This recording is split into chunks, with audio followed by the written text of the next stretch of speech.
আসসালামু আলাইকুম। অতিথি আপ্যায়নে আমরা সবাই সবসময় চেষ্টা করে যাই একটা কাবাব আইটেম রাখার জন্য, আর সেই কাবাবটা হলো শামি কাবাব। অনেকেই আসলে জানে না গরুর মাংস ছাড়াও কিন্তু মুরগির মাংস দিয়ে খুব মজাদার শামি কাবাব তৈরি করা যায়। আমি আজকে বাটাবাটি ঝামেলা ছাড়াই আপনাদেরকে মুরগির মাংস দিয়ে শামি কাবাব তৈরি করে দেখাবো। চলুন তাহলে রেসিপিটি শুরু করে ফেলি। প্রথমেই চুলায় একটি হাঁড়ি বসিয়ে আমি হাড় ছাড়া মুরগির মাংস দিয়ে দিচ্ছি। এখানে আমার 900 গ্রামের মতো মুরগির মাংস আছে। আর দিয়ে দেব বুটের ডাল। বুটের ডাল আমি 6 থেকে 7 ঘন্টা ভিজিয়ে রেখেছিলাম। 900 গ্রাম মুরগির মাংসের সাথে আমি এখানে বুটের ডাল দিয়ে দিয়েছি কিন্তু 250 গ্রাম মতো। তারপরে দিয়ে দিলাম পরিমাণ মতো সয়াবিন তেল।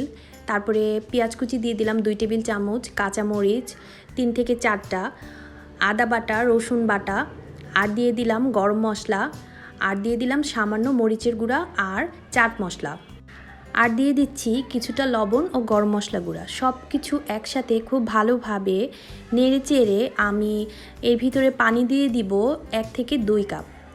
1 থেকে 2 কাপ পানি দিয়ে খুব ভালোভাবে নেড়ে চেড়ে ঢাকনা দিয়ে ঢেকে খুব ভালোভাবে সিদ্ধ করে নিব। আমি কিন্তু এটা শিলপাটায় বেটেও নিব না, আবার আমি ব্লেন্ডারে ব্লেন্ডও করে নিব না।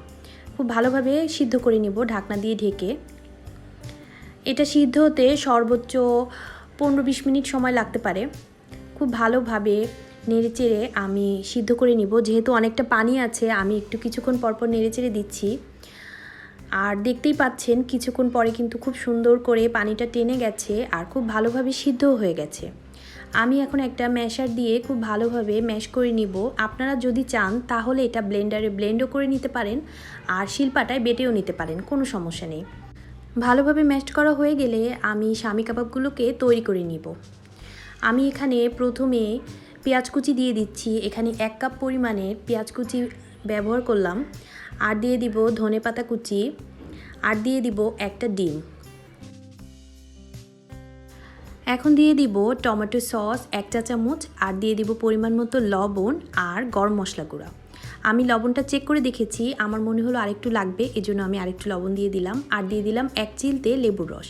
এখানে সর্বোচ্চ 1 চা চামচের মতো লেবুর রস হবে। সব কিছু খুব ভালোভাবে আমি এখন হাত দিয়ে মেখে নিব। হাত দিয়ে মেখে নিতে হবে খুব ভালোভাবে। আমি কিভাবে করছি আপনারা দেখে নেবেন স্ক্রিনে। এখানে কিন্তু আমি কাঁচা পেঁয়াজ ব্যবহার করেছি, আপনারা চাইলে কিন্তু এখানে পেঁয়াজ বেরেস্তাও ব্যবহার করতে পারেন। খুব ভালোভাবে মেখে নেওয়া হয়ে গেলে আপনাদের কাছে যদি মনে হয় এ পর্যায়ে একটু কর্নফ্লাওয়ার ব্যবহার করা উচিত, আপনারা কর্নফ্লাওয়ার ব্যবহার করতে পারেন। আমার মনে হচ্ছে একটু কর্নফ্লাওয়ার দেওয়া উচিত। আমি এখানে 1 টেবিল চামচের মতো কর্নফ্লাওয়ার আর 1 টেবিল চামচের মতো ব্রেড ক্রাম্ব ব্যবহার করব। এতে করে শামি কাবাবটা কিন্তু খুব সুন্দর ক্রিস্পি হবে এবং খেতেও কিন্তু দারুণ লাগবে। খুব ভালোভাবে মেখে আমি শামি কাবাবগুলোকে তৈরি করে নিব। আজ কিন্তু আমি কিভাবে শামি কাবাব তৈরি করে ফ্রিজে সংরক্ষণ করা যায় সেই পদ্ধতিটাও আপনাদেরকে দেখিয়ে দিব। আপনারা অনায়াসে শামি কাবাব তৈরি করে ডিপ ফ্রিজে 1 থেকে 2 মাস সংরক্ষণ করতে পারবেন, আর যখন মেহমান আসবে গরম গরম ভেজে দিতে পারবেন। আমি বাসায় ম্যাক্সিমাম টাইম শামি কাবাব এভাবে তৈরি করে ফ্রোজেন করে রাখি, এতে করে আমার কাছে অনেক বেশি ইজি মনে হয়। আপনারাও চাইলে এটা ট্রাই করতে পারেন। এখন খুব ভালোভাবে আমি 2 হাতের সাহায্যে গোল গোল করে শামি কাবাবগুলোকে তৈরি করে নিব। আমি কিভাবে করে নিচ্ছি এটা আপনারা স্ক্রিনে দেখে শিখে নেবেন। আমি কিন্তু অনেকগুলো শামি কাবাব অলরেডি তৈরি করে ফেলেছি।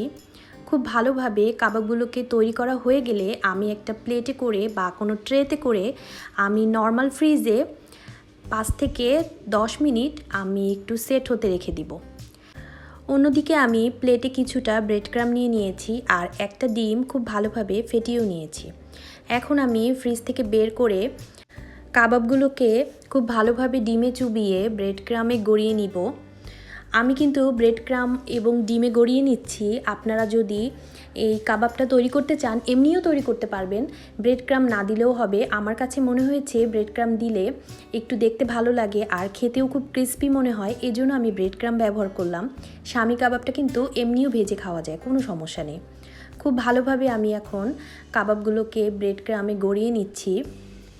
এই পুরো কাজটা কিন্তু খুব সাবধানের সাথে করতে হবে, যেহেতু কাবাবটা এখন অনেকটাই নরম আছে। আর দেখতেই পাচ্ছেন এক এক করে আমার সবগুলো শামি কাবাব খুব সুন্দর করে তৈরি করা হয়ে গেছে।